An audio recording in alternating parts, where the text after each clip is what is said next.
I hope that some fan, like, he didn't offend me as much as he offended the public. You carry yourself perfectly. He offended the public in a way that New Yorkers might want to get in his face, and their hands aren't registered, bro. It's just That's what I have. Wait, who y'all talking about? Huh? Who you talking about, Angel?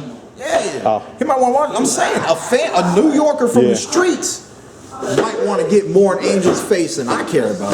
You know what I'm saying? Yeah. He disrespected a lot of people with his comments. You know what I mean? Yo, let me ask you on camera real quick, Keith. You guys have been like real professional about that whole situation. You know, you haven't really spoke about it too much. I mean, here and there I've heard you say a few comments, but you really haven't, you know, blasted him or anything like that. Did that kind of surprise you to hear him speaking like that? No, because I don't know who put the camera in front of his face, but he was asked upon some comment that I'm not fully aware of, or, you know, I mean, I don't know the whole story of Danny Garcia and the Terrence Crawford beef. Yeah. There was a moment, and there was a comment where Crawford is nothing but a da-da-da-da-da kind of nigga. He said it then again, yeah. I don't know what he was talking about. I don't know the whole thing. I saw a different interview where they were asking him, why did you refer to Crawford in this manner? You know what I'm saying? And he said, look, man, these kids, we know them from the amateurs, blah, blah, blah, blah, blah. And he said, I'm from Philly. This is how we talk. So to me, I understand that for technically, I was gonna say for better or for worse, but it's really for worse, right? Niggas at the tip of his tongue, okay? And you know niggas at the tip of the tongue when they start and they say nigga, nigga, nigga, right? Okay, it was a triple nigga, it wasn't a singular nigga. He said it wasn't. It wasn't fuck this nigga, which is direct, right? Okay, which is really direct. So for somebody who has nigga on the tongue, you know, being African American, knowing what it's like being in African American communities, and we in the heart of St. Pete right here. You know what I'm saying? I mean, I've called young dudes in the gym nigga before. Right. So like I said, using the term for better or for worse, but in a professional setting, man, it definitely was for worse. Right. Because it's unnecessary, but I knew because of the previous interview that it's a word that's at the tip of his tongue. He comes from the city of brotherly love. So he's probably got a pass in his communities to throw the word out in an abundant amount, different angles and this and that, and not be judged upon. Okay? But upon that setting, I mean,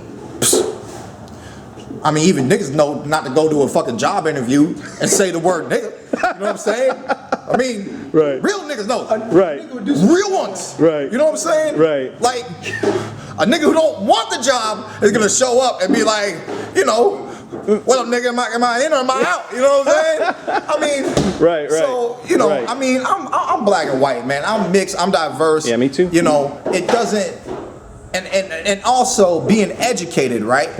Knowing the base term and where the term really comes from, and what the definition of the wording is why it has no effect to me, because you can never call me a nigga, because nigga means ignorant.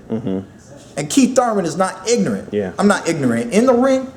I'm not ignorant outside of the ring. Now, as human beings, it's human nature to be ignorant, right?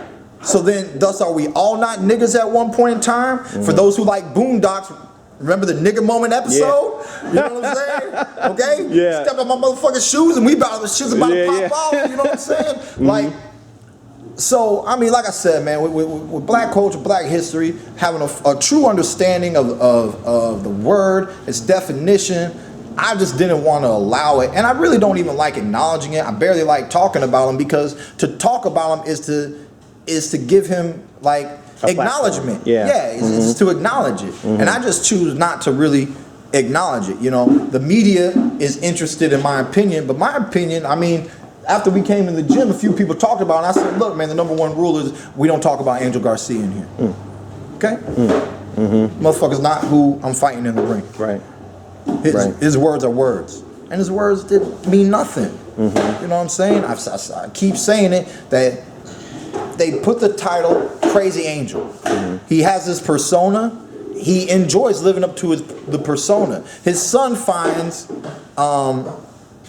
at least some form of comedy and things of that nature with it too, you know? And I let him get under my skin for 3 seconds at the time, but I regathered myself because I'm like, man, know who you are. Know where you come from. Know what you've accomplished to put you in this situation and what's about to happen on March 4th. Let the fool be a fool.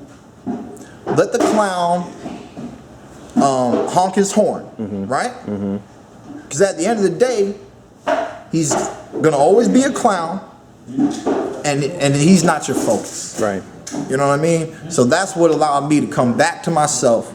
Was I had the devil on my shoulder, then I had the angel on the shoulder, and I listened to the angel. I stepped back to the podium. I said what I had to say from my heart, like I always do when I speak on the mic. You know what I'm saying? So, and then we out. You know? Yo, just looking back at that moment, you know, when he did jump up and start acting out and said nigga this, nigga that, do you feel like, you know, when you did kind of lose it just for that split second, do you feel like it was because of something he said or because of the fact that he kind of took over that moment? I mean, this is you know, you guys are at a press conference to announce a huge fight.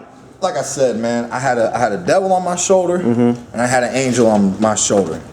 The devil said, you ain't the only nigga that wants to slap this fool right now. Okay? Right. And for your sake, and for the sake of a whole lot of other people, and you can tell I'm not looking at Danny. Danny's not even aware that my eyes are set on his dad. Okay?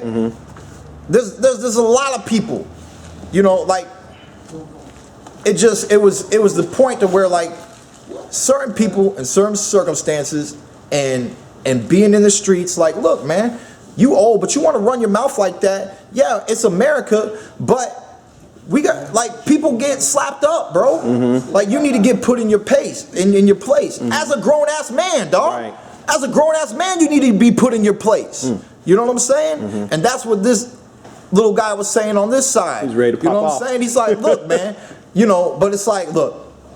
Then this one says, oh yeah, so you're gonna slap this old man up, right? And then what? You're gonna have to 1-2 him and put the 3 on Danny so that he don't stand the fuck up, right? So then what, Keith? Then what? How are they gonna talk about this in the next on the media? How are they gonna do this? This is what the angel's saying. Recognize what this motherfucker's saying. Recognize what you are really thinking about going through. Because to go through it, there's consequences. You know what I'm saying? And remember who you are, why you're here, what today is about. And that, I mean, this is CBS, man. Right. This is CBS. I know how to act better. You know, and it said, motherfucker, you do know how to act better. Rise above this. Rise above this. Not because you have to, but rise above it because you can. And be the man that you know you can be. Be the fighter that you know you can be. Let's just beat this boy on March 4th, man.